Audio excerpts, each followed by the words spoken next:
आयुक्तालय कॉलेज शिक्षा राजस्थान के प्लेटफॉर्म ज्ञान सुधा सक्सेस साथी में आपका एक बार फिर से स्वागत है। आइए आज हम करते हैं जैम केमिस्ट्री के एमसीक्यूज रिएक्शंस से संबंधित। पहला क्वेश्चन जो हमारी स्क्रीन पे है उसमें कहा गया है for the radical chain reaction below the correct classification for step 2 and step 3 is respectively.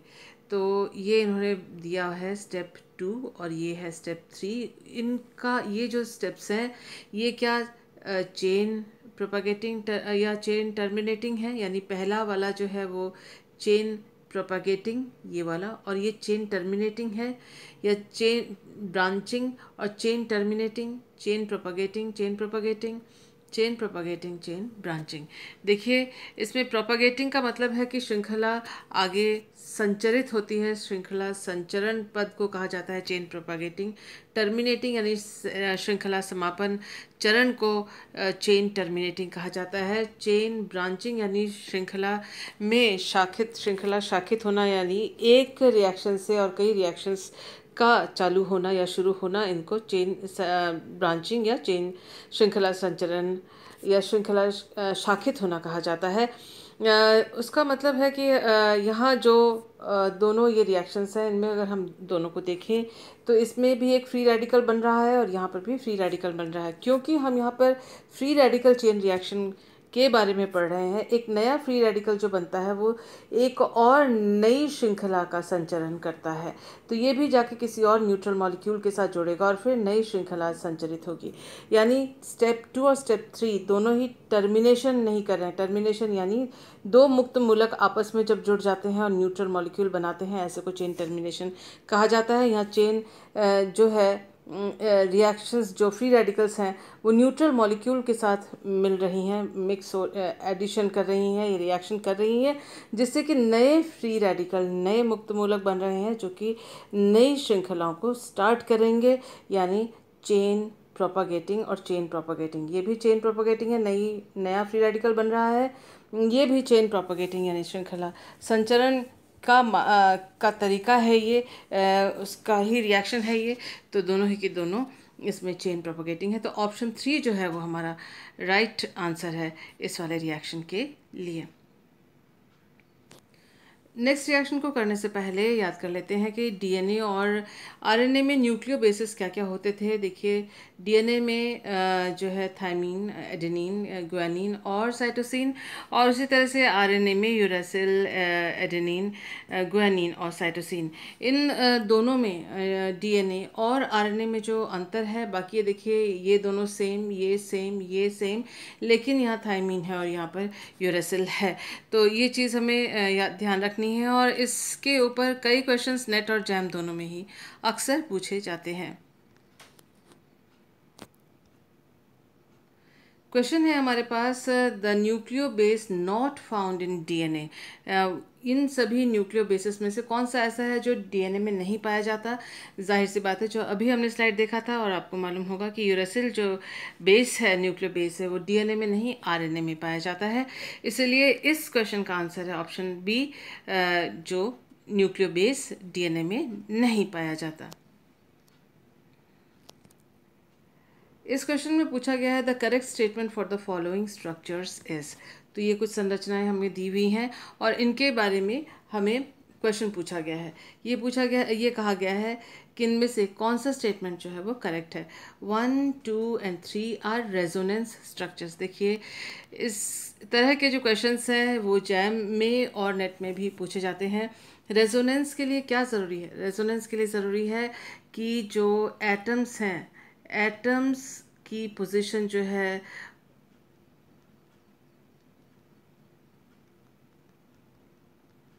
Fixed होती है। एटम्स की पोजीशन फिक्स्ड होती है। अगर हम देखें तो यहाँ nitrogen, nitrogen, nitrogen, nitrogen, 4 nitrogen है और यहाँ एक कार्बन है। तो इन सभी संरचनाओं में ये देखिए 4 नाइट्रोजन, एक कार्बन, 4 नाइट्रोजन, एक कार्बन है। तो इनकी जो कार्बन और नाइट्रोजन की जो पोजीशन है वो फिक्स्ड है। हाइड्रोजन की बात देख लेते हैं। यहाँ पर हाइड्रोजन इस वाले नाइट्रोजन के पास है जो कि कार्बन से डायरेक्टली अटैच्ड है, और इस वाले कार्बन पर एक हाइड्रोजन है, 2 हाइड्रोजन है। इस नंबर 2 में आप देख सकते हैं हाइड्रोजन उस नाइट्रोजन पे है जो कार्बन से डायरेक्टली अटैच्ड नहीं है, यानी हाइड्रोजन की पोजीशन यहाँ पर चेंज हुई है। उसी तरह से यहाँ पर दोनों हाइड्रोजन एक ही कार्बन पर हैं। अगर ये बात है तो उसका मतलब 1, 2 और 3 ये रेजोनेंस शो नहीं करते, क्योंकि रेजोनेंस में एटम्स की पोजीशन फिक्स्ड होती है, उसमें कोई चेंज नहीं आता है।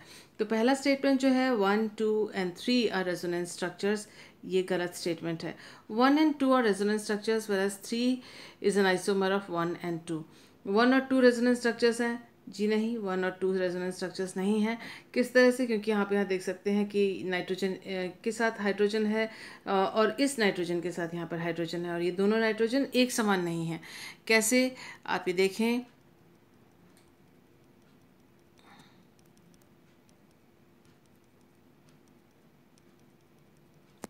वन और टू को हम देख लेते हैं। यहाँ जो जिस नाइट्रोजन पर हाइड्रोजन है वो कार्बन से डायरेक्टली बॉन्डेड नहीं है, और ये जो नाइट्रोजन पर हाइड्रोजन है वो कार्बन से डायरेक्टली बॉन्डेड है। तो ये दोनों जो स्ट्रक्चर्स हैं, स्ट्रक्चर नंबर 1 और स्ट्रक्चर नंबर 2, ये दोनों एक दूसरे से भिन्न इसलिए हैं क्योंकि position of hydrogen is different. तो 1 और 2 जो है रेजोनेंस स्ट्रक्चर्स नहीं है।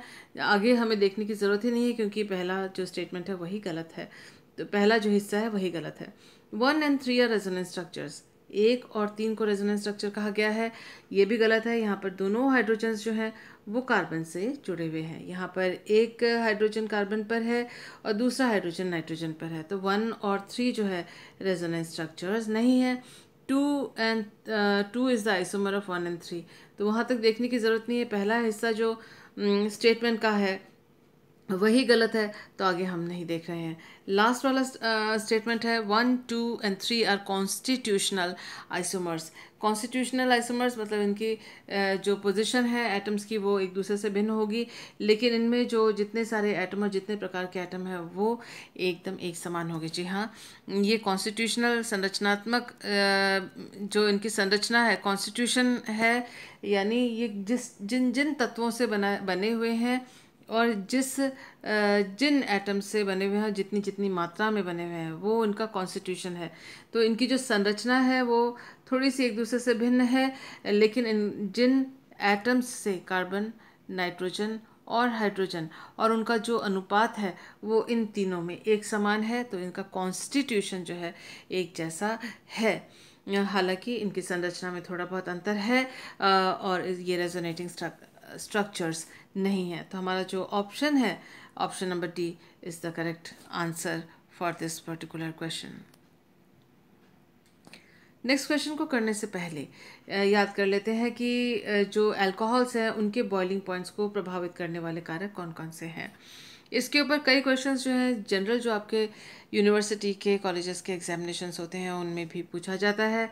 इसके ऊपर क्वेश्चंस नेट जेआरएफ में भी पूछा जाता है और जैम में भी पूछा जाता है। तो हम देख लेते हैं कि वो कौन से कारक हैं जो बॉइलिंग पॉइंट्स ऑफ अल्कोहल को प्रभावित करते हैं। पहला कारक है hydrogen bonding. First factor is hydrogen bonding. देखिए 3 कंपाउंड्स दिए हुए हैं। यहाँ ये ईथर है, ईथर पर डायरेक्टली ऑक्सीजन पर हाइड्रोजन नहीं जुड़ा हुआ है।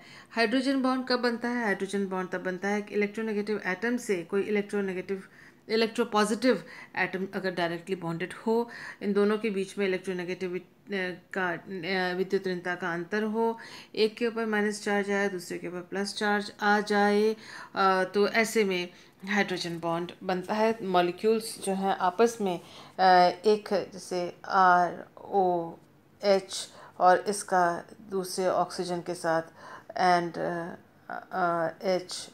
और इस तरह से जो अल्कोहल के मॉलिक्यूल्स हैं हाइड्रोजन बॉन्ड से एक दूसरे से जुड़ जाते हैं, जिससे कि उनके बीच एक आकर्षण बल होता है और उसको तोड़कर उनको बॉयल करने के लिए उनका क्वथनांक जो है वो हाई हो जाता है जैसे जैसे हाइड्रोजन बॉन्ड उनमें बढ़ता चला जाता है। तो यहाँ अगर हम देखें तो यहाँ जो पहला 74.12 जिसका बॉइलिंग पॉइंट मॉलिक्यूलर वेट है यहाँ पर 74.12 इसका मॉलिक्यूलर वेट है, 96.1 है। बॉइलिंग पॉइंट देखिए 35 डिग्री सेंटीग्रेड है ये ईथर का, और उसी मॉलिक्यूलर वेट पर ये अल्कोहल है जिसका बॉइलिंग पॉइंट है 117 डिग्री सेंटीग्रेड। आप देख सकते हैं कि दोनों में कार्बन, हाइड्रोजन और ऑक्सीजन की संख्या एक बराबर है। मॉलिक्यूलर वेट जो है एक समान होते हुए भी बॉइलिंग पॉइंट में कितना ज़्यादा अंतर है। कारण क्या है? ईथर में डाइपोल डाइपोल इंटरैक्शन है, डाइपोल डाइपोल अट्रैक्शन मॉलिक्यूल्स के बीच में है, जबकि हाइड्रोजन बॉन्ड होता है अल्कोहल में। ईथर में क्यों नहीं हाइड्रोजन बॉन्ड हो सकता? ईथर में हाइड्रोजन बॉन्ड इसलिए नहीं हो सकता क्योंकि ऑक्सीजन से डायरेक्टली हाइड्रोजन ईथर में नहीं बॉन्डेड नहीं है, और यहाँ पर ऑक्सीजन जो है वो कार्बन से बॉन्डेड है, ये कार्बन एटम से जिनसे ऑक्सीजन बॉन्डेड है। तो ऐसे में आप देख सकते हैं कि यहाँ पर हाइड्रोजन बॉन्ड जैसी जो स्ट्रॉन्ग अट्रैक्टिव फोर्स नहीं है, इसलिए इसका जो बॉइलिंग पॉइंट है वो कम है, जो कि यहाँ आप देख सकते हैं हाइड्रोजन बॉन्ड के कारण अल्कोहल में हाइड्रोजन बॉन्ड बन सकता है, इसलिए बॉइलिंग पॉइंट उसका हाई है। तो ये पहला फैक्टर हुआ कि अल्कोहल्स के बीच में अट्रैक्टिंग जो फोर्स है वो हाइड्रोजन बॉन्ड है, जिसकी वजह से बॉइलिंग पॉइंट हाई होता है। जब उसका सोडियम सॉल्ट अगर हम लेते हैं, सोडियम ब्यूटॉक्साइड या फिर आप कोई भी एल्कोक्साइड आयन लेते हैं और वो आयनिक अट्रैक्शंस होते हैं मॉलिक्यूल्स के बीच में, तो उसमें जो बॉइलिंग पॉइंट है वो और भी अधिक बढ़ जाता है। लेकिन बात हम कर रहे हैं केवल अल्कोहल की, तो इसमें हम ध्यान रखेंगे हाइड्रोजन बॉन्ड को। नेक्स्ट फैक्टर या नेक्स्ट कारक जो है, जो कि बॉइलिंग पॉइंट ऑफ अल्कोहल के बॉइलिंग पॉइंट को बढ़ाता है, वो है मॉलिक्यूलर वेट, जो कि साधारण दूसरे मॉलिक्यूल्स पे भी ये रूल एप्लीकेबल है। अल्कोहल का देखिए आप श्रृंखला इसकी बढ़ती चली जा रही है, इसी के साथ कार्बन एटम्स की संख्या जो है वो इनमें बढ़ती चली जा रही है, यहाँ से यहाँ तक आने में आप देख सकते हैं। और साथ ही साथ आप बॉइलिंग पॉइंट पे नज़र रखें तो 97, 117 एंड सो ऑन ये बढ़ते चले जा रहे हैं। अब वैन डर वाल्स फोर्सेस होते हैं मॉलिक्यूल्स के बीच में, और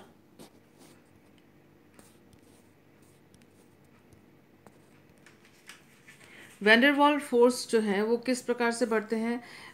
van der Waals forces are proportional to surface area. जो सरफेस एरिया होता है वह जितना बड़ा होता है, वैन डर वाल्स फोर्सेस जो हैं वो भी उस कदर उसी के साथ बढ़ते चले जाते हैं। यानी यदि एक छोटा मॉलिक्यूल है उसका सरफेस एरिया इतना सा है और एक बड़ा मॉलिक्यूल है सरफेस एरिया उसका ज़्यादा है, तो van der Waals forces of attraction surface area के बढ़ते के साथ मॉलिक्यूलर वेट को बढ़ा देता है।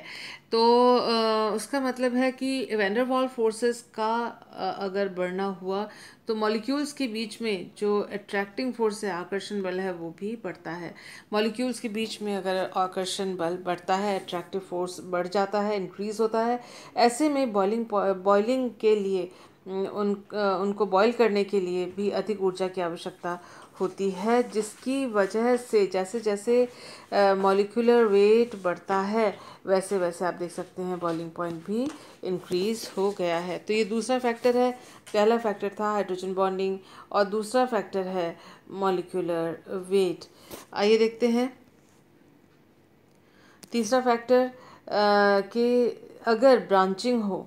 देखिए ये दो मॉलिक्यूल्स हैं और दोनों के आप बॉइलिंग पॉइंट्स देखें और दोनों में कार्बन एटम्स और हाइड्रोजन को अगर गिने तो 1 2 3 4 5 कार्बन है। 1 2 3 4 5 इसमें भी 5 कार्बन है और एक OH ग्रुप दोनों में है। उसका मतलब कार्बन हाइड्रोजन ऑक्सीजन की संख्या इन दोनों में एक जैसी है, बराबर है। फ़र्क क्या है? अंतर इसमें है कि इसमें OH जो है ये इसके उस कार्बन से जुड़ा हुआ है जो कि सेकेंडरी है, यहाँ पर OH उस कार्बन से जुड़ा हुआ है जो कि प्राइमरी है। इसके साथ ही क्या फ़र्क आ जाता है? ये जो OH है उसके आसपास दो एल्किल ग्रुप हैं। जैसे ये जो OH है उसके एक साइड में एक हाइड्रोजन है, दूसरी तरफ एक एल्किल ग्रुप है। कौन ज़्यादा घिरा हुआ है इन दोनों में से?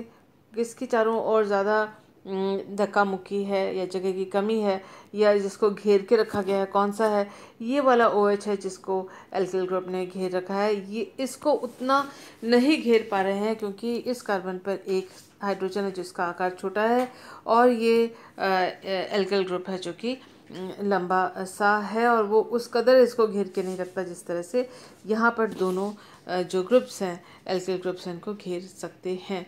उसका अर्थ ये है कि ये जो OH ग्रुप है उतना फ्री महसूस नहीं करता, स्वतंत्र महसूस नहीं करता कि दूसरे मॉलिक्यूल के OH के साथ ये हाइड्रोजन बॉन्ड बना दे, जबकि ये जो OH है वो एक ऐसे कार्बन के साथ जुड़ा हुआ है जिसमें ये इसका एक्सपोजर ज़्यादा है, ज़्यादा खुलकर ये दूसरों के साथ OH हाइड्रोजन बॉन्ड बना सकता है। ये घिरा हुआ है इसलिए उतनी आसानी से हाइड्रोजन बॉन्ड नहीं बना सकता, ये आसानी से हाइड्रोजन बॉन्ड बना सकता है क्योंकि ये ज़्यादा खुले में है।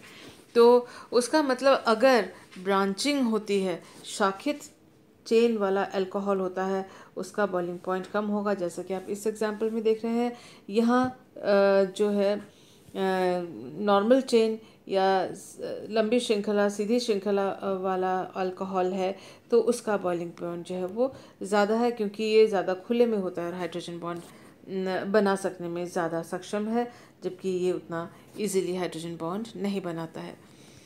तो हमने इन तीनों फैक्टर्स को ध्यान में रखा और इन बातों को ध्यान में रखते हुए नेक्स्ट क्वेश्चन को करते हैं। The correct order of boiling points of compounds is compounds 1 to 4 is. ये 4 हमको कंपाउंड दिए हुए हैं और चारों कंपाउंड्स में से किसका ये जो बॉइलिंग पॉइंट का क्रम है इन चारों में से कौन सा है ये अपने को देखना है। देखिए जैसे हम इसको देखते हैं तो सबसे पहले देखते हैं कि जो नंबर 2 है वो ईथर है। ईथर यानी इसके साथ सीधे इस ऑक्सीजन के साथ सीधे हाइड्रोजन नहीं है। अगर इसमें हाइड्रोजन नहीं है, बाकियों को हम देखते हैं ये सब में अल्कोहल है, तो ये तीनों के तीनों हाइड्रोजन बॉन्ड बना सकेंगे, जबकि ईथर हाइड्रोजन बॉन्ड नहीं बना सकेगा। तो इसका जो बॉइलिंग पॉइंट होगा वो सबसे कम होगा। तो इन चारों में हमको वो ऑप्शन देखना है जिसमें 2 का बॉइलिंग पॉइंट सबसे कम है। तो हम देख सकते हैं ऑप्शन नंबर C और D ऐसे हैं जिसमें नंबर 2 सबसे लास्ट में है। तो हमारा जो A और B ऑप्शन हम कैंसिल कर देते हैं। नेक्स्ट हमें देखना है कि जो सीधी श्रृंखला वाले हैं, ये सीधी श्रृंखला वाला है अल्कोहल, तो इसका जो बॉइलिंग पॉइंट है सबसे हाई होना चाहिए। इन दोनों में ही नंबर 1 का बॉइलिंग पॉइंट सबसे हाई है। अब देखते हैं जो ये 4 है ये ज़्यादा घिरा हुआ कि इसके दोनों साइड में जो है एल्किल ग्रुप है और ये सेकेंडरी अल्कोहल है, जबकि ये एक प्राइमरी अल्कोहल है। प्राइमरी अल्कोहल ज़्यादा एक्सपोज्ड होता है और हाइड्रोजन बॉन्ड बना सकता है, सेकेंडरी अल्कोहल उतना ज़्यादा एक्सपोज नहीं होता और हाइड्रोजन बॉन्ड ये कम बनाता है। उसका मतलब ये है कि ईथर के बाद नंबर 4 आना चाहिए क्योंकि जो नंबर 4 जो सेकेंडरी अल्कोहल है वो इतनी आसानी से हाइड्रोजन बॉन्ड नहीं बना पाएगा, तो बॉइलिंग पॉइंट इसका कम होगा। तो ये देखिए यहाँ पर 4 है, तो सबसे कम बॉइलिंग पॉइंट ईथर का, उससे ज़्यादा सेकेंडरी अल्कोहल का। उसके बाद ये देखिए ब्रांचिंग यहाँ थोड़ी दूर है तो ये प्राइमरी अल्कोहल यानी 3 का होगा और सबसे ज़्यादा high boiling point straight chain या अशाखित सीधी श्रृंखला वाले अल्कोहल नंबर 1 का होगा, जो कि यहाँ पर हम देख सकते हैं। तो इस तरह से जो इस क्वेश्चन का आंसर है वो है option number C, which is the correct answer. Treatment of formic acid with sulphuric concentrated sulphuric acid gives. तो फॉर्मिक एसिड को अगर हम कंसनट्रेटेड सल्फ्यूरिक एसिड के साथ ट्रीट करते हैं, रिएक्शन करवाते हैं, कार्बन मोनोऑक्साइड निकलता है और इसमें से निकलता है वाटर मॉलिक्यूल, जैसा कि आप देख सकते हैं यहाँ इस रिएक्शन में। तो हमें करेक्ट ऑप्शन पूछा है हमसे, तो CONH2O is the correct option for this particular question. Next question है the amino acid with R configuration is. तो यहाँ पर 4 कॉन्फ़िगरेशन 4 मॉलिक्यूल्स हमको दिए हुए हैं और इनमें से पूछा है कि कौन सा R कॉन्फ़िगरेशन है। इसके लिए हम यूज़ करेंगे वेरी गुड मेथड। इसके बारे में आपको पहले भी एक वीडियो में बताया गया है। वेरी गुड मेथड का क्या अर्थ है? वेरी से यानी वर्टिकल, वर्टिकल यानी सीधा, ऐसे वर्टिकल। गुड मेथड, अगर वर्टिकल में इस वर्टिकल साइड में अगर हाइड्रोजन कहीं लगा हुआ है, चाहे ऊपर या नीचे, तो बाकी जो ग्रुप्स हैं उनका जो भी क्रम होगा, जिस क्रम में होंगे वरीयता क्रम में, यानी जिस असेंडिंग या डिसेंडिंग ऑर्डर में हो, असेंडिंग 1 2 3 4 की तरफ हम जाते हैं, तो उसी ऑर्डर को, चाहे वो क्लॉकवाइज हो चाहे वो एंटी क्लॉकवाइज हो, उसी को मान के उसका आर या एस कॉन्फ़िगरेशन दिया जाता है। अगर ये जो हाइड्रोजन है वर्टिकल में ना होकर हॉरिजॉन्टल में, हाइड्रोजन यहाँ हो चाहे यहाँ हो, तो यहाँ जो भी क्रम होगा उसका ऑपोजिट जो होगा वह कॉन्फ़िगरेशन माना जाएगा। यानी अगर हॉरिजॉन्टल पोजीशन पे, यानी हॉरिजॉन्टल पोजीशन पे चाहे यहाँ हाइड्रोजन हो, तो अगर बाकी ग्रुप वरीयता क्रम में क्लॉकवाइज में है तो एस कॉन्फ़िगरेशन माना जाएगा, और अगर एंटी क्लॉकवाइज में है तो आर माना जाएगा। वेरी गुड मेथड से आप इजीली आर एस कॉन्फ़िगरेशन निकाल सकते हैं। तो हम वरीयता सबसे पहले ये जो इनका प्रायोरिटी है उसको पहले ढूंढ लेते हैं। ये सारे जितने सारे मॉलिक्यूल्स हमको चारों दिए हुए हैं, सभी में NH2 है, तो कार्बन से ज़्यादा मॉलिक्यूलर एटॉमिक वेट जो है वो नाइट्रोजन का होता है, तो नाइट्रोजन को इन सभी में नंबर 1 वरीयता, नंबर 1 प्रायोरिटी मिली है। उसके बाद आप देख सकते हैं नंबर 4 पे हाइड्रोजन, तो चौथे पे हाइड्रोजन उसको हमने नहीं लिखा हुआ है। 2 और 3 गिनते हैं, यहाँ COOH है, यानी C के साथ O और फिर O है यहाँ पर, और जबकि हम यहाँ देखें तो C के साथ कार्बन और हाइड्रोजन है, तो CO जहाँ पर ऑक्सीजन से ये बॉन्डेड है तो उसकी वरीयता जो होगी वो ज़्यादा होगी, तो नंबर 2 इसको, नंबर 3 इसको। यहाँ जो हाइड्रोजन है वो हॉरिजॉन्टल में है, वर्टिकल में नहीं है, यानी यहाँ जो क्रम होगा उसका उल्टा बोला जाएगा। तो हम देख लेते हैं, ये नंबर 1 है, ये 2 है, ये 3 है, इनको हमने देख लिया, इनको अरेंज करते हैं 1 2 एंड 3। तो ये हुआ क्लॉकवाइज। क्लॉकवाइज का उल्टा क्या होता है? एंटी क्लॉकवाइज, यानी एस कॉन्फ़िगरेशन होगा, क्योंकि यहाँ पर हाइड्रोजन वर्टिकल में नहीं हॉरिजॉन्टल में है। और वर्टिकल हो तो गुड, तो जैसे वर्टिकल हो तो जैसा अरेंजमेंट है उसी अरेंजमेंट को क्लॉकवाइज यानी आर और एंटी क्लॉकवाइज यानी एस माना जाता है। सेकेंड वाले एग्जाम्पल को देखते हैं। नाइट्रोजन को 1, इसको 4, और यहाँ पर कार्बन के बाद है सल्फ़र। सल्फ़र का एटॉमिक वेट ऑक्सीजन से ज़्यादा है, इसीलिए इसको नंबर 2 दिया गया, इसको नंबर 3 दिया गया। अगर हम इसको देखें हाइड्रोजन को इग्नोर करके बाकी तीनों का हम देख रहे हैं, यहाँ पर भी हमने हाइड्रोजन को इग्नोर किया था क्योंकि फोर्थ को इग्नोर करते हैं। तो आप देखें इस फिशर प्रोजेक्शन फार्मूले में ये हुआ 1 2 और 3, यानी इस तरह से ये कॉन्फ़िगरेशन है 1 2 और 3।